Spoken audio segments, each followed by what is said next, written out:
ಅಂಬೇಡ್ಕರ್ ಕಷ್ಟದಿಂದ ಬೆಳೆದು ಬಂದ ಮಹಾನುಭಾವ. ಸುಮಾರು 13 ಪದವಿಗಳನ್ನು ಪಡೆದುಕೊಂಡು 48 ವಿಷಯಗಳಲ್ಲಿ ಪರಿಣಿತಿ ಪಡೆದವರು.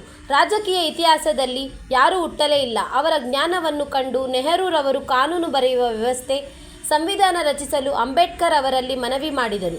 ನಾವೇನಾದರೂ ಜೀವನದಲ್ಲಿ ಸಾಧನೆ ಮಾಡಿದ್ದೇನೆ ಎಂದರೆ ಗ್ರಾಮ ಪಂಚಾಯಿತಿ ಅಧ್ಯಕ್ಷನಾಗಿ, ತಾಲೂಕು ಪಂಚಾಯಿತಿ ಅಧ್ಯಕ್ಷನಾಗಿ, ಸ್ಥಾಯಿ ಸಮಿತಿಯ ಅಧ್ಯಕ್ಷನಾಗಿ ಆಯ್ಕೆಯಾಗಲು ಕಾರಣವಾಗಿರೋದೇ ಬಾಬಾ ಸಾಹೇಬರು ಅಂಬೇಡ್ಕರ್ ಅವರು ಕೊಟ್ಟ ಸಂವಿಧಾನದಿಂದ.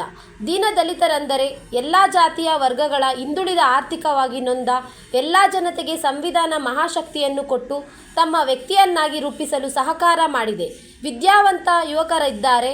ಅಂಬೇಡ್ಕರ್ ಜಯಂತಿ ಭಾರತ ದೇಶಕ್ಕೆ ಸೀಮಿತವಲ್ಲ, ಅಂತಾರಾಷ್ಟ್ರೀಯ ಮಟ್ಟದ ದೇಶ ವಿದೇಶಗಳಲ್ಲಿ ಸತತವಾಗಿ ಅಂಬೇಡ್ಕರ್ ಜಯಂತಿಯನ್ನು ಆಚರಣೆ ಮಾಡಬೇಕು.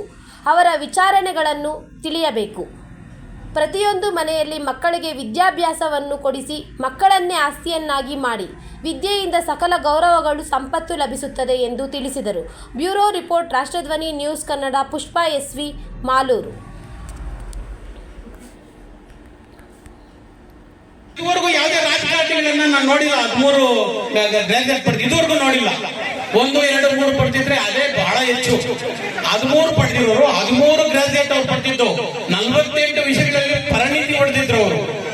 ಅಷ್ಟು ಮಹಾನುಭಾವರು, ಅಷ್ಟೊಂದು ವಿದ್ಯಾವಂತರು ಈ ಭಾರತ ದೇಶದ ರಾಜಕೀಯ ಇತಿಹಾಸದಲ್ಲಿ ಇದುವರೆಗೂ ಯಾರು ಹುಟ್ಟಲೇ ಇಲ್ಲ. ಅದು ಅವ್ರ ರೆಕಾರ್ಡ್. ಅದು ಅಂತ ವಿದ್ಯಾವಂತರು. ಅದಕ್ಕೆ ಆಗ ನೆಹರು ಅವರು ಕರೆದು ಅವ್ರಿಗೆ ಈ ಕಾನೂನನ್ನ ಬರೆಯೋದು, ಈ ಸಂವಿಧಾನವನ್ನು ಬರೆಯೋದು ಏನು ಅಷ್ಟು ಸುಲಭವಲ್ಲ ಅಂತ ಒಂದು ಜವಾಬ್ದಾರಿಯನ್ನ ಕೊಟ್ಟರು. ಕಾರಣ ಏನು?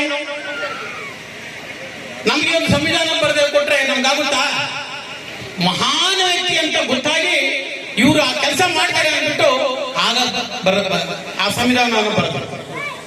ಆ ಸಂವಿಧಾನ ಬರಬೇಕಾದ್ರೆ ಇವತ್ತಿನ ನಾನು ಈ ವೇದಿಕೆ ಮೇಲೆ ಇದ್ದು ಮಾತಾಡ್ತಾ ಇದ್ದೀನಿ. ಇದು ನನ್ನ ಸ್ವಾತಂತ್ರ್ಯ. ಈ ಒಂದು ಹಕ್ಕನ್ನು ತಂದುಕೊಟ್ಟಿದ್ದು ಆ ಮಹಾನುಭಾವ ಯಾರು? ಅಂಬೇಡ್ಕರ್ ಅವರು. ನಾನೊಬ್ಬ ಹಿಂದುಳಿದ ವರ್ಗಕ್ಕೆ ಸೇರಿದವನು. ನಾನು ಈ ಜೀವನದಲ್ಲಿ ಏನಾದ್ರೂ ಆಗಿದ್ದೀನಿ, ಏನೋ ಗ್ರಾಮ ಪಂಚಾಯತಿ ಸದಸ್ಯನ, ಗ್ರಾಮ ಪಂಚಾಯತಿ ಅಧ್ಯಕ್ಷನಾಗಿ, ತಾಲೂಕು ಪಂಚಾಯತಿ ಸ್ಥಾಯಿ ಸಮಿತಿ ಅಧ್ಯಕ್ಷನಾಗಿದೆ ಅಂದ್ರೆ ಅದು ಆ ಯಪ್ಪನ ಹಾಕಿದಂತ ಭಿಕ್ಷೆ.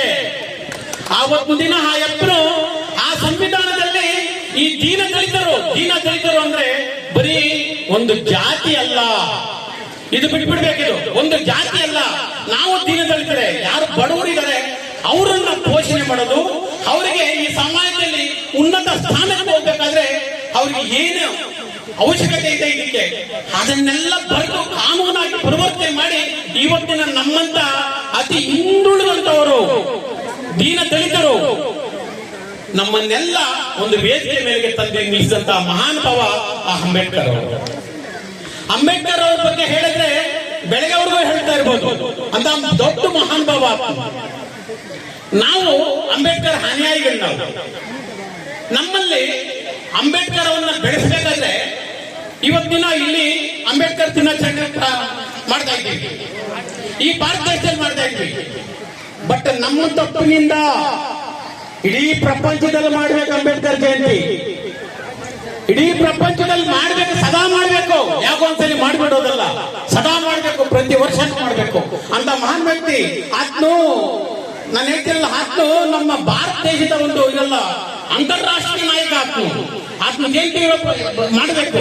ಅದನ್ನ ಆತನ ಏನು ಹಾಕಿಕೊಟ್ಟಂತಹ ಮಾರ್ಗದರ್ಶನ ಆತ್ಮ ಈ ರೀತಿಯಲ್ಲಿ ನಡಿಬೇಕು. ಆ ರೀತಿಯನ್ನು ನಡೆಯೋದು ನಾವೆಲ್ಲ ಕಲಿಬೇಕು.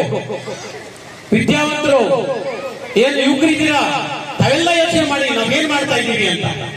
ಅದನ್ನ ಕಲಿಬೇಕು ನಾವು. ಆ ಮಹಾನ್ ಭಾವನ ಒಂದು ಹೆಸರು ಶಾಶ್ವತವಾಗಿ ನಾವು ಉಳಿಸ್ಬೇಕು.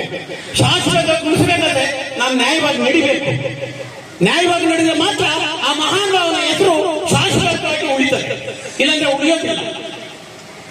ಅದಕ್ಕಾಗಿ ನಮ್ಮ ಮೇಲೆ ಈ ಜವಾಬ್ದಾರಿ ಇದೆ. ಆತನು ಭಾರತ ದೇಶಕ್ಕೆ ಸೀಮಿತ ಮಾಡಬೇಡಿ. ಆತ ಪ್ರಪಂಚ ನಾಯಕನನ್ನ ನಾವು ಪ್ರಪಂಚದ ನಾಯಕನಾಗಿ ನೋಡ್ಬೇಕು. ಆತ ಮಾಡಿಕೊಟ್ಟಂತಹ ಒಂದು ದಾರಿ ಏನಿದೆ, ಆ ದಾರಿಯನ್ನು ಒಂದ್ಸಲಿ ಓದ್ಕೊಳ್ರಿ, ಒಂದ್ಸಲಿ ಕೇಳ್ರಿ. ನೀವು ಹೇಳ್ತಾ ಇದ್ರೆ ಇಲ್ಲಿ ಹಾಡು ಹೇಳ್ತಾ ಇದ್ರೆ ಜುಮ್ ಅನ್ಸುತ್ತೆ, ಮೈ ಜುಮ್ ಅನ್ಸುತ್ತೆ. ನಾವು ಹೋಗಿದ್ದು ಆ ಹೋರಾಟದಲ್ಲಿ ನಾವು ಕುಂಗಣ ಅನ್ಸುತ್ತೆ. ಅಷ್ಟು ಚೆನ್ನಾಗಿರ್ತದೆ ಹಾಡುಗಳು 5. ಅದು